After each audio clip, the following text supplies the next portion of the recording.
సికింద్రాబాద్లోని doctor Narayana college of hotel management లో 100% job guarantee 966365 ఎమ్మెల్యేగా గెలిచారు, అసెంబ్లీలోకి అడుగుపెట్టి అధ్యక్ష అన్నప్పుడు ఎలా ఉంది సార్? డాక్టర్ పార్థసారథి వాల్మీకి అని నేను శాసనం ద్వారా నిర్మితమైన భారత రాజ్యాంగం పట్ల నిజమైన విశ్వాసం విధేయత చూపుతానని దైవ సాక్షిగా ప్రమాణం చేస్తున్నాను. వారి ఆదోని ప్రజలకి కృతజ్ఞతగా రుణపడి ఉండాలి. ఒంటరిగా బీజేపీ ఏ రోజు మేము గెలవలేము, ఎవరైనా జట్టు కడితేనే మేము గెలుస్తామని ఒప్పుకుంటున్నారా? దుర్మార్గమైనటువంటి జగన్మోహన్ రెడ్డి గారి పాలన అంతమొందించాలంటే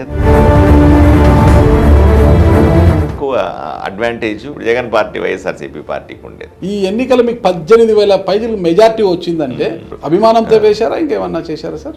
డబ్బులతో అభిమానాన్ని కొనలేము. పార్థసారథి గారితో డబ్బు తీసుకున్న నాయకులు అందరూ కూడా ఓటర్లకు పంచలేదు. ఈ రోజు అదే డబ్బుతో స్కార్పియోలు, ఖరీదైన వాహనాలు కొనుక్కుంటున్నారు అందరూ కూడా. డబ్బులు వాళ్ళు ఎవరైతే పంచుతామని తీసుకున్నారో వాళ్ళందరూ నేను మొదటిసారి కదా కొంత మోసం చేసే అవకాశం ఎక్కువ కూడా ఉంటది. కాకి పవర్ ఎంతున్నా ఖద్దరికి ఎప్పుడు కూడా సలాం కొట్టాల్సిందే కదా. ఖద్దరు లేకలేంది కాకికి ఏమన్నా చెల్లుతుందంటారా? మీరు తప్పు మాట్లాడదు, నా విషయంలో తప్పు మాట్లాడతారు. ఏ పార్టీ అధికారంలోకి ఉంటే వాళ్ళు చెప్పినట్లు పని ఇవ్వకపోతే వెంటనే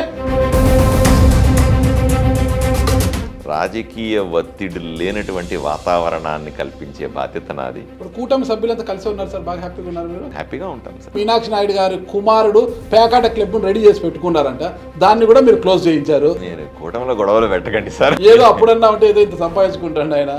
రిజల్ట్ వచ్చిన మరుసటి రోజు జర్నలిస్టులందరినీ పిలిచి చెప్పినాను, నన్ను నేను చేస్తున్నటువంటి పనులు చూడండి, నన్ను విమర్శించండి, నన్ను పట్టుకోండి. ఈయన ఎమ్మెల్యే అయిన తర్వాత సాయిప్రసాద్ రెడ్డి గారిని ఏమో చేస్తారంటే ఏమీ చేయలేదు, ఆయనతో ఒక 20 కోట్లకు ఒప్పందం కుదుర్చుకున్నారైనా ఆ డీల్ కుదిరింది కాబట్టి ఏమీ చేయలేదు మీలోని ఒక వర్గమే ఆరోపిస్తుంది. నన్ను 20 కోట్లు కొనగలిగే శక్తి ఎవరికి లేదు, నేను ఒప్పుకుంటా. జనాల ఆలోచన వాడు పోయినాడు. సాయి ప్రసాద్ రెడ్డి కాదు, ఇంకెవరికైనా సరే నన్ను డబ్బులు పెట్టి కొనగలిగే శక్తి వాళ్ళ తరం కాదు.